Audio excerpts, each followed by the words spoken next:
The wait for Wave 5 of the Mario Kart 8 Deluxe Booster Course Pass is finally over. Not only did this wave bring us 8 tracks and 3 characters, but it also answered some of our questions regarding what we can expect to see in the last wave releasing later this year. Thanks to the help of data mines and leaks since the release of the Booster Course Pass, we have been able to more easily predict which tracks can make a return in the DLC. Wave 5 is no different, as with the release of the wave, we were given more information on track placements thanks to the data mine files. Before we get into this one, I just want to quickly give a spoiler warning for anyone who doesn't want Wave 6 to potentially be spoiled for them. As while data mines may not be 100% correct, there's a good chance they're a credible source in determining what we could see in the next wave. And as always, remember that nothing is 100% confirmed unless it's directly said so by Nintendo. Now with that being said, I'm the biggest nub on YouTube, Crescendo, and this is what Wave 5 of the Mario Kart 8 Deluxe Booster Course Pass could mean for Wave 6. When Wave 5 was initially revealed to have Moonview Highway as part of it, there was a lot of speculation regarding what it could mean for future tracks. There were 2 popular theories I saw when this track was revealed. Either Moonview Highway took the last Wii spot and Wii Rainbow Road wasn't coming, or the track replaced a GCN spot and GCN Mushroom Bridge wasn't coming as they were both traffic center tracks. However, after the wave released, we were able to see that in fact neither of these theories ended up being true. Thanks to Twitter user FishGuy6564, we were given confirmation that the course number in the files for Moonview Highway was CNSW63. If you're unfamiliar with what this means, the spot that CNSW63 would be in would be the 3rd track in the Acorn Cup, as 6-3 means 6th wave, 3rd track. If we take a look at the Wave 1 prefix leak, which up to this point has been a super reliable source to determine which tracks could be coming to the Booster Course Pass, we can see that the spot is for a blank track, which usually means a nitro track. However, it's entirely possible this spot could have been a placeholder the whole time. At this point in time, there's no more Tour Nitros that have been data mined that we don't know of yet, as Mob DK ended up being Piranha Plant Pipeline, which debuted in the recent Pipe Tour, and Mob BR matches up with being Squeaky Queen Sprint that was just added as the Nitro track for Wave 5. The only other Tour Nitro we haven't seen at this time yet is Mob MD, and it looks like that this will end up being a city track, most likely based on Madrid, based on the file name, and the fact that there's still one more unknown tour city for the BCP. All of this leads me to believe that all the other prefix tracks are still safe, and that Wave 6 will only get 2 Nitros rather than the 3 all of us thought we'd get. Now that we have discussed what Moonview Highway's impact on the next wave will be, what tracks could we see come to Wave 6 of the Mario Kart 8 Deluxe Booster Course Pass? Thanks again to FishGuy6564, we know that the remaining course numbers left are 5-1, 5-4, 5-6, 5-7, 6-4, 6-6, 6-7, and 6-8. Again, the first number representing the wave the track was originally planned for, and the second number being which track number in that wave it would be.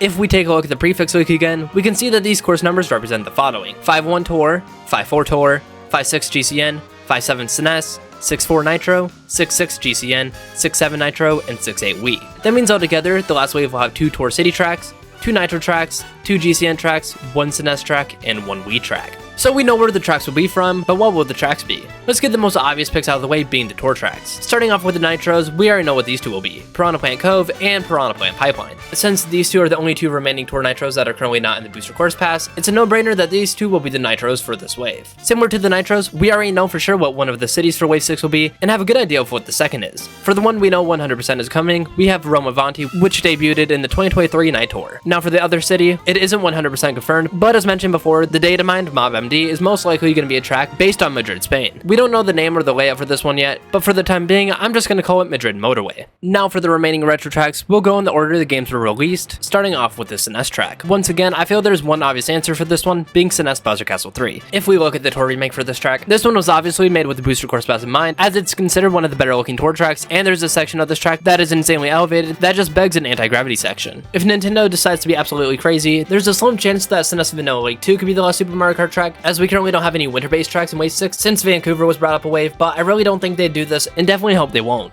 For the 2 GCN tracks, I think these have been knocked for a while. The first one is GCN Mushroom Bridge, which I feel was supposed to be in Wave 4 or 5, but was pushed back because of GCN Waluigi Stadium's inclusion being delayed. This is one of the only Double Dash tracks that are in Tour that haven't been added to the Booster Course Pass yet. And for the second one, it comes down to 2 options: GCN DK Mountain and GCN Dino Dino Jungle. My personal pick would be for them to do DK Mountain, as it's my favorite retro track in Mario Kart Wii, but regardless, one of these 2 will end up making it in. And finally, for the Wii track, it's obvious there's only one track it could be, being Wii Rainbow Road. Not only is this track a fan favorite track, but it was also remade in Mario Kart Tour in the 2023 Space Tour, so this track is practically confirmed to be coming to the Booster Course Pass. Now that we have the 8 tracks for Wave 6 figured out, where will each of them end up in the track selection? A super obvious placement would be for Wii Rainbow Road, as there is no way this track is not at the end of the Spiny Cup, especially with the first half of the Booster Course Pass also ending with the Rainbow Road. Next are the Tour City tracks, which will both be the first track for each cup. I'm just gonna place Tour Madrid Motorway as the first track of the Acorn Cup and Tour Rome Avanti as the first track of the Spiny Cup, just because I think Rome will have a more climatic layout compared to Madrid. But honestly, I wouldn't be surprised if these two got swapped, especially if the Madrid track ends up being insane. Now for the Nitro tracks, I can see Piranha Plant Cove ending off the Acorn Cup. I think that since this is the only Nitro track with different variants, it would be fitting as a cup finale. For Piranha Plant Pipeline, I think this one will be in the third spot for the Spiny Cup. I just don't see there being two Nitro tracks in the same cup, and with Weave Rainbow Road taking the final spot, I just think the track fits well here, especially with the chaotic nature of going through all the different pipes. Sinet's Bowser Castle 3, I think will be the third track of the Acorn Cup. The more intense atmosphere of this one being a Bowser Castle track makes it feel like a perfect semi-finale, and the structure of the track just makes it fit perfectly here in my opinion.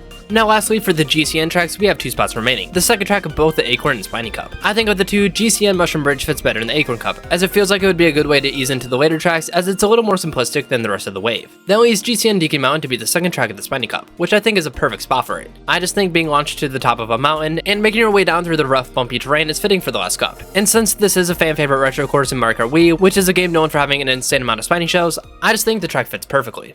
Now that we have discussed tracks, I just want to quickly update my Wave 6 character predictions, as Wave 5 has definitely thrown a curveball at us. Instead of receiving 2 characters in Wave 5, we were given 3, being PD Piranha, Wiggler, and Kamek. That leaves us with 2 character slots left for Wave 6, which I don't think anyone saw happening. While the remaining characters haven't been data mined for Mario Kart 8 Deluxe, I still think we could have a good idea on who the last 2 slots will go to. The most obvious predictions I've seen everyone saying will come are Pauline and Diddy Kong, as Diddy is a staple character to the Donkey Kong series, and Pauline has become a far more relevant character in the franchise since her return in Super Mario Odyssey.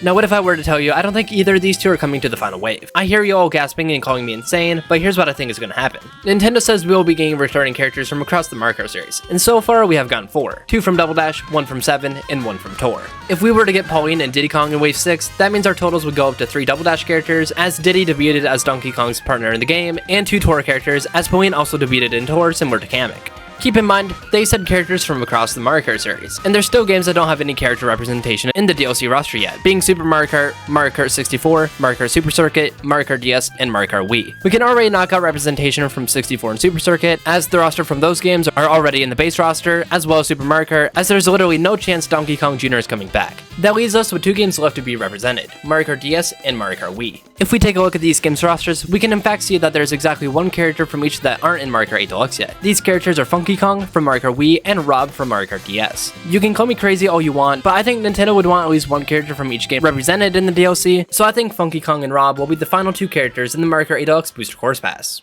And that wraps up my final predictions for the Mario Kart 8 Deluxe Booster Course Pass. What did you think? Do you think I'm dumb for not predicting DS Figure 8 Circuit as the final track of the Spiny Cup, or hope that Paratroopa and Honey Queen are the last 2 characters in the roster? Let me know in the comments below. It's honestly insane to think we are only months away from the end of the Booster Course Pass, and by the end of it, we will have a total of 96 tracks in the game, which is insane. When the last wave drops, I plan to do a big stream where I play through all 96 tracks in Mario Kart 8 Deluxe, so stay tuned for the stream to eventually happen. If you made it this far into the video, thank you so much for watching, and if you enjoyed it, please consider giving the video a like and subscribing to the channel, as it helps out a lot. If you want to see another video made by me, there's a video on screen now where I make my predictions for the upcoming new 2D Mario game, Super Mario Bros. Wonder, which I'm really looking forward to. With that being said, I'm the biggest nub on YouTube, Chris Tendo, signing off, and I hope you have an amazing day.